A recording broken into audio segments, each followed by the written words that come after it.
My name is Cassia Gonzalez. This is Aruna Singh, Nikisha Guler, Shamila Newton. Ryan Rampersad. We will be looking at reading assessment, how it is linked to the benchmark, and how it is utilized in the classroom. Firstly, what is reading assessment? It's an assessment that examines a student's skills by looking at a child's reading accuracy. One example of this measure is to have a student read a passage of a text as clearly and fluently. It is also help identify a child's learning progress and level. We will continue by looking at the types of assessment. Now, Ms. Aruna will be looking at the diagnostic assessment. Alright, so the first assessment we have here is diagnostic assessment. This assessment happens at the start to gauge prior knowledge. Formative assessments are used in the middle of a lesson or year to determine how the students are progressing. Okay, so I will be looking at summative assessment, and a summative assessment is an assessment that aims to evaluate students' learning and academic achievement at the end of the term, year, or semester. Now, why do we do reading assessment in Guyana, Sir Ryan? Reading assessment is used in the classroom to understand the reading ability of each pupil. We use these assessments for the best solution and intervention for developing students' reading abilities. It also assists teachers to trace the progress of each pupil.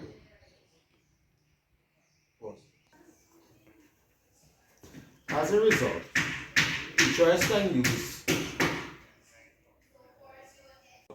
can easily note the growth of students' reading ability and concentrate on the underperforming students and also design approaches and strategies that aim in improving their abilities.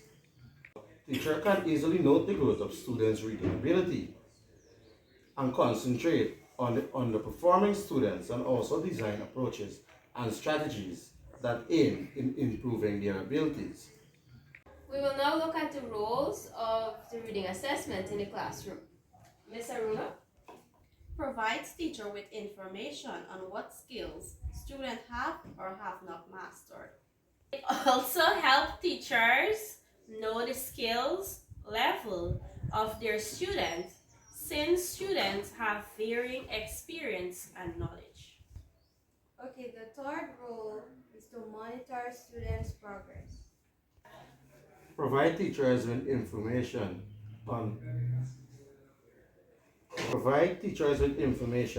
that is vital in helping to determine what to teach and how to teach it.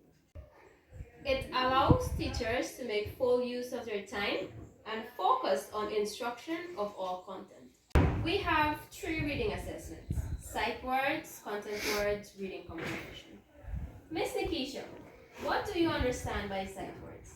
Okay, sight words are words that should be memorized to help a child to learn and write. Ms. Shamila, what do you understand by content words? Nouns, verbs, adjectives, and adverbs are the most essential content words. There are a few additional words that are also vital to comprehension. Reading comprehension. Reading comprehension is a process of understanding written material. This can be done by reading and applying the knowledge learned in the text. How can the reading assessment help the teacher in the classroom? The reading assessment can be used helpful in the classroom towards the teacher, but the teacher will be aware of the students' weaknesses and strengths. The teacher will be aware of reading levels of each student, and the information gained will allow from the assessment will allow the teacher to create appropriate instructions for the student in the classroom. Aruna, can you tell us how the reading assessment helps students in the classroom? It helps a child to identify his or her weakness as well as his or her strength. It also improves relationship between teacher and student. The reading assessment will help the child in what they understand as well as what they don't understand. Now we will look at diagnostic assessment. What is the diagnostic assessment? A diagnostic assessment is a type of assessment that allows teachers to access students' strength, weakness, knowledge, and skills prior to instruction. Ms. Nikisha, what are the roles of the diagnostic assessment? Okay. This assessment helps to identify areas that need extra attention. This could be something the whole class struggles with as a whole or individual. Students who struggle with one particular area.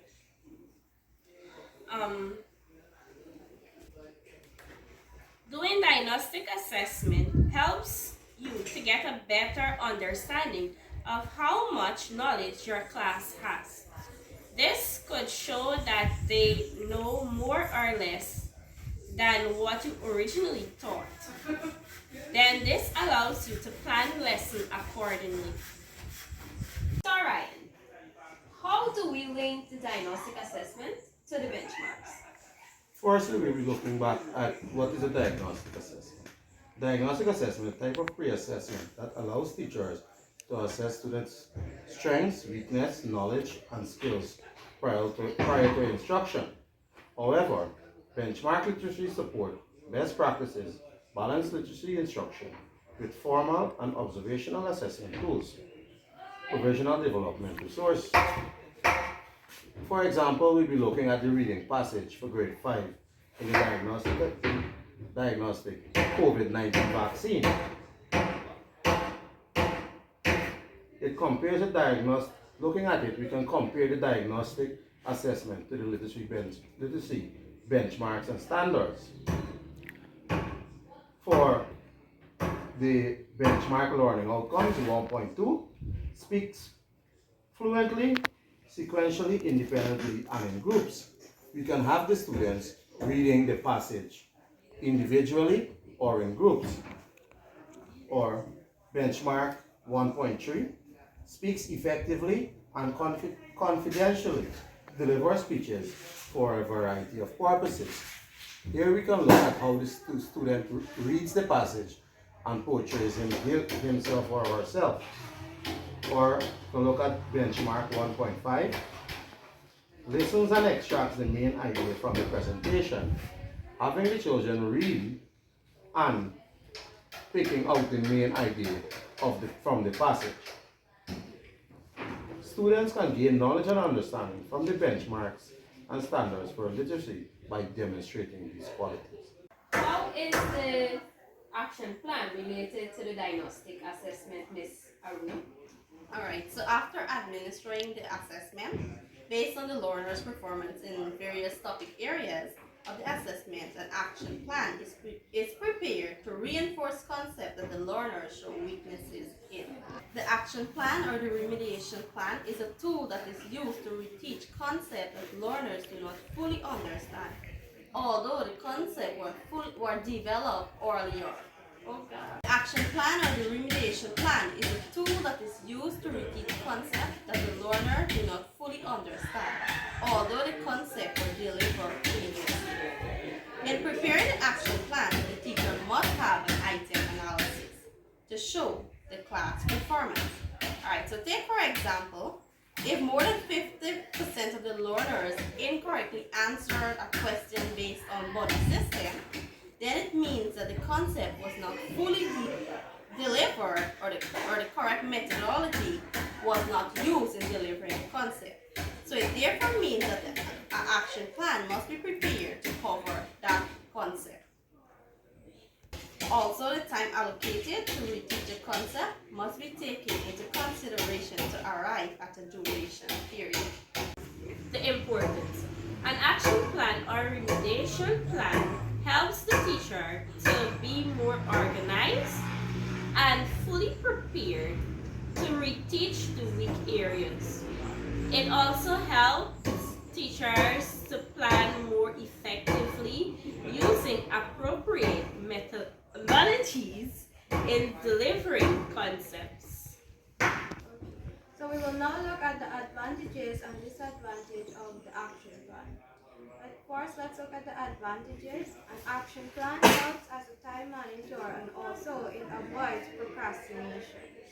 Goals are not too far because you already know what it is to be achieved, and it also helps learners to stay focused on a particular subject at a particular time. Now for the disadvantage. It can be very time consuming since a teacher already have a packed timetable to teach from. Right. What is a learner profile and why do we create a learner profile? Learner profiles is created in a way for classroom teachers to collect meaningful information about students. And we create these here to fill in the learner profile with the parents' information and family members' name. And as we go along in the years of the child's school life, we add in information based on what is observed. What are the types of information gathered from a learner profile, Ms. Shamila? The main types of information gathered in the learner profile can be classified into two main categories, namely social information and learner information. Learner information focuses on students' developmental stage and level, strengths and challenges, and the ways the students learn best. This is intended to help students understand how they learn best and for teachers to use this information to help students find a good fit in the classroom. The diagnostic assessment or information is an important component of learner information in the learner profile. Teachers may gather this information from 1. Students' cumulative records, 2. Report cards, 3. Parents, 4. Previous teachers, and 5. Guidance counselors, etc. Learner profiles are formed from several types of assessments, questionnaires, or observations. Learner profiles are dynamic and change frequently. Doing a learner profile at the beginning, middle, and end of school year. Social information includes relevant information regarding the social aspects of a student. For instance, interests, home background, relationships, social ability. Do they know how to interact appropriately in various social settings? This gives teachers an idea of how a student functions within a social environment, as well as an insight into the student's social scene and life outside of the classroom. How is the diagnostic assessment linked to the learner profile?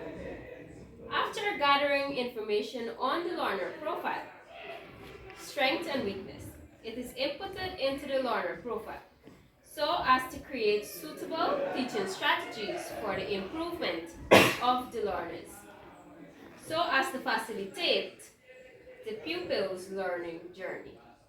This brings us to the end of our discussion on the types of reading assessment, how it links to the benchmark, and how it is utilized in classroom. References: Ministry of Education Literacy Standard and Benchmark, grade 1 to 6, grade 5 Diagnostic Assessment, and Learner Profile Slides, Miss Yasmin Hattem.